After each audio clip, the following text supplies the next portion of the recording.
వీక్షకులందరికీ నమస్కారం. 2026వ సంవత్సరంలో కర్కాటక రాశి వారికి ఏ విధమైనటువంటి ఫలితాలు కలగబోతూ ఉన్నాయో ఈ వీడియో ద్వారా తెలుసుకునేటువంటి ప్రయత్నం చేద్దాం. ముఖ్యంగా ఈ ఆంగ్ల సంవత్సరాది అది మన పండగ కాకపోయినా చాలా మందికి ఒక క్యూరియాసిటీ ఉంటుంది.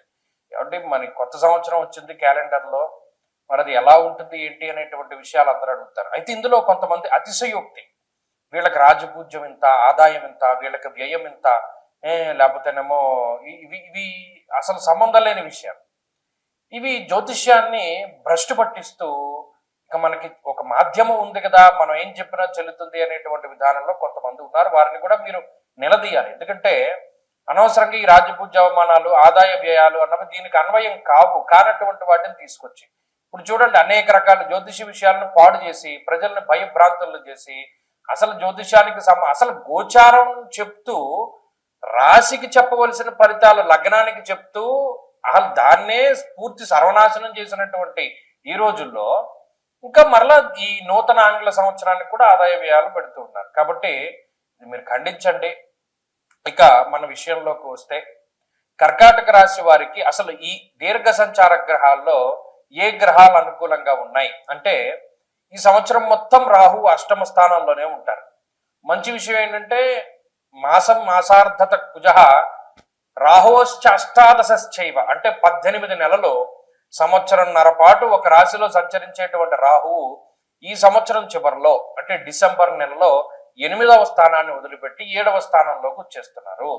ఇక్కడ చాలా మంది పొరబడేటువంటి అంశం ఏంటంటే రాహువుకి వేరే ఫలితం, కేతువుకి వేరే ఫలితం ఉంటుంది అనుకుంటారు. గోచారంలో రాహుకేతువులకి ఒకటే ఫలితం చెప్పారు. ఇది కూడా మీరు గమనించాలి.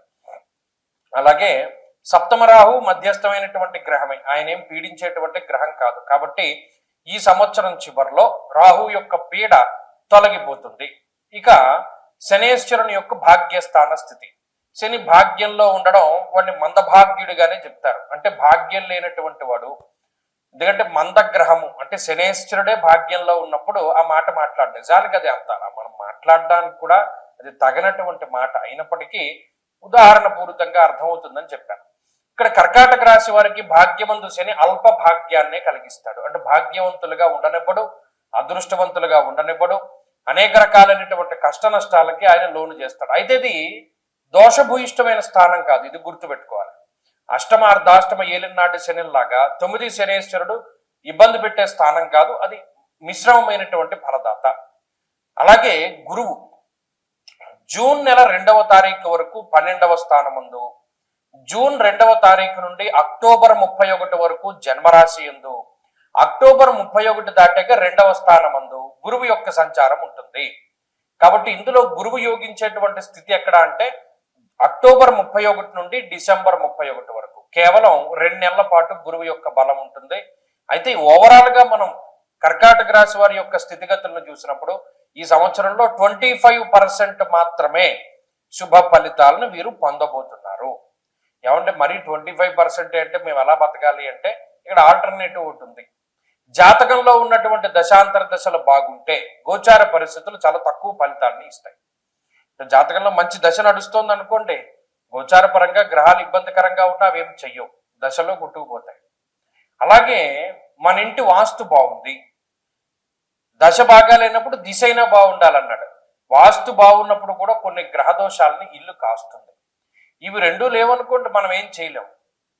కాబట్టి ఇక్కడ గుర్తుపెట్టుకోవాల్సిన విషయం ఏంటి అంటే గోచార గ్రహస్థితి కర్కాటక రాశి వారికి బలహీనంగా ఉన్నది.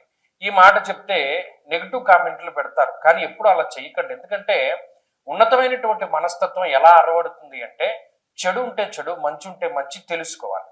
అంతే తప్పితే పలానా వీడియోలో మన గురించి గొప్పగా చెప్పాడు బాగుందని చెప్పి మీరు రివర్స్ లో వెళ్ళండి, రివర్స్ ఇంజనీరింగ్ చేయండి. ఇదే మన భవిష్య దర్శన్ ఛానల్లో గత సంవత్సరంలో కర్కాటక రాశి ఫలితాలు చెప్పాం కదా, అది మీరు గమనించండి, యాజ్ ఇట్ ఈజ్ గా ఉంటాయి. అలాగే ఇవి కూడా ఎందుకు చెప్పడం అంటే నాకు పెద్ద తాపత్రయం ఏముందంటే బాగుందంటే వెళ్ళిపోతుందో లైక్ కొట్టుకుంటారు, సూపర్ అండి అని కామెంట్ పెడతాడు, మర్చిపోతాడు. కానీ అలాంటి వాళ్ళ గురించి చెప్పట్లా. కొంతమంది నిజమైనటువంటి నిబద్ధత కలిగి ఉన్నటువంటి వారు ఉన్నారు. వారు ఏమంటే బాగుందంటే ఫైన్, వాళ్ళు బాగానే తీసుకుంటారు. బాగా లేకపోతే కొంతమంది జాగ్రత్తగా పరిశీలన చేసి జాగ్రత్త పడేటువంటి జాగ్రత్త పరులు కూడా ఉన్నారు. వారి కోసమే చెప్తున్నారు. కాబట్టి ఇక్కడ 25% ఫలితమే దొరికింది. సరే, దీన్ని ఎలా పెంచుకోవాలి అనేటువంటి విషయాలు నేను చివరిలో చెప్తాను. ఏ విధమైనటువంటి చెడు ఫలితాలు వస్తాయండి అంటే ఇక్కడ ప్రధానంగా ఆర్థిక సంబంధమైన విషయాలు చెప్పాడు. ఇందులో ఏం పెద్ద ఆరోగ్యపరమైనటువంటి ప్రమాదాలు ఏవి చెప్పలేదు. ఆర్థిక విషయాలు ఎక్కువగా ధనాన్ని దాచుకోలేకపోతారు, ఖర్చు ఎక్కువగా ఉంటుంది, రాజకోపో యశోహాని ఉద్యోగస్య విరోధకం. ఇక్కడ కేవలం మన ఆదాయ మార్గాలు దెబ్బతినేటువంటి పరిస్థితిని ప్రత్యేకించి ఉటంకరించింది శాస్త్రం. ఇప్పుడు మనకి గతంలో కర్కాటక రాశి వారికి 2-3 ఆదాయ మార్గాలు ఉన్నాయనుకోండి, అవి తగ్గిపోతాయని చెప్పాడు. కాబట్టి ఏం చేయాలి? జాగ్రత్త పడాలి. తగ్గిపోవడం అంటే మనం ఏదైనా దివాళా తీయడం అనే అనుకోవచ్చు. ఇక్కడ కొంతమంది జాగ్రత్తగా ఇది మనకు వర్కౌట్ అవ్వట్లేదు, దాన్ని అక్కడితోటి వదిలిపెట్టేస్తే మంచిది అని జాగ్రత్త పడే వాళ్ళు ఉంటారు. సో అలా అన్నమాట. అంటే ఆదాయ మార్గాలు తగ్గుతూ వస్తాయి, తెలుసుకుంటారు. మనం ఇన్ని చోట్ల పెట్టుబడి పెట్టడం మంచిది కాదు, తగ్గించుకోవాలి, మన పెట్టుబడి వెనక్కి తీసుకోవాలి, ఏదైనా లాభాన్ని పొందుతూ ఉంటేనే పెట్టుబడి పెట్టాలి. అలాగే స్టాక్ మార్కెట్, జోదము, స్పెక్యులేషను, బెట్టింగ్లు ఇటువంటివన్నీ కూడా చాలా ప్రమాదానికి కారణహేతువులు. ఎందుకంటే అదృష్టం అనేటువంటిది తక్కువ. భాగ్యస్థానం అందు శనేశ్వరుడు కూర్చుని ఉన్నారు. ఆకస్మికంగా ధనం వచ్చేటువంటి పరిస్థితులు లేవు. అలాగే అదృష్టం కొద్దీ ధనం వచ్చేటువంటి పరిస్థితులు లేవు. ఈ విషయాలన్నీ కూడా ఈ రాశి వారు గుర్తుపెట్టుకోవాలి.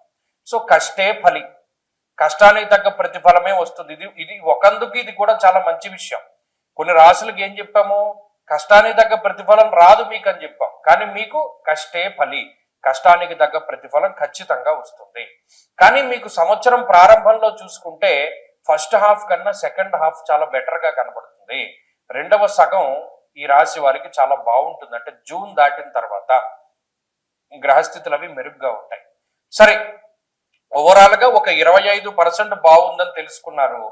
ఇటు ఉద్యోగ వ్యాపారాలు అంటే ఏ పరిస్థితి చూసినా ఇవే కండిషన్స్ కనబడతాయి. మరి ఏం చెయ్యాలండి దీన్ని వృద్ధిలోకి తీసుకురావాలి అంటే? ప్రధానంగా కాలభైరవాష్టమి అనేటువంటి అష్టములు వస్తూ ఉంటాయి. కృష్ణపక్షంలో వచ్చేటువంటి అష్టమి తిథి రోజున ప్రత్యేకించి కాలభైరవుని యొక్క ఆరాధన చెయ్యండి. ప్రతి నెల కృష్ణపక్ష అష్టమి తిథి రోజున కూష్మాండ దీపం పెట్టుకోండి. అలాగే కాలభైరవ దర్శనం కానీ, ప్రతిరోజు కాలభైరవ అష్టకం పఠించడం కానీ చేస్తూ ఉంటే కర్కాటక రాశి వారి యొక్క పరిస్థితి చాలా మెరుగుపడ్డాన్ని మనం గమనించవచ్చు. ఇర్రెస్పెక్టివ్ గ్రహస్థితులతోటి సంబంధం లేకుండా కాలభైరవ యొక్క ఆరాధన మీకు చాలా మంచి ఫలితాన్ని ఇస్తుంది.